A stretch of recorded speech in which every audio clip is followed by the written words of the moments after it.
na tuta. Ang sarap lang nilang yakapin sa sobrang cute nila, di ba? Ang sarap sa feeling kapag hinihimas ko yung ulo ng alaga ko. At hilig ko rin pisilin yung ilong ng aso pag sobrang nakukitan ako sa kanila. Ang weird, no? Naalala ko lang yung aso namin nung bata ko. Ang pangalan ay Mauricia. At meron siyang trip noon na di ko talaga masikmura. Isang araw, hinanap ko siya sa bahay namin. At di ko alam, sa CR pala namin siya nakatambay. Mauricia. Oh? Ew, si Mauricia, kumakain naman tayo dito sa CR, oh. Arte naman na ito, tae lang eh. At kahit lumaki na ako, hindi ko pa rin maiwasang magmalasakit sa mga asong pag-alagala sa labas.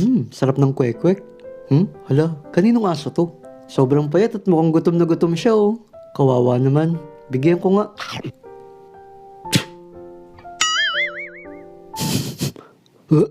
Lo, orte. Charot lang, syempre.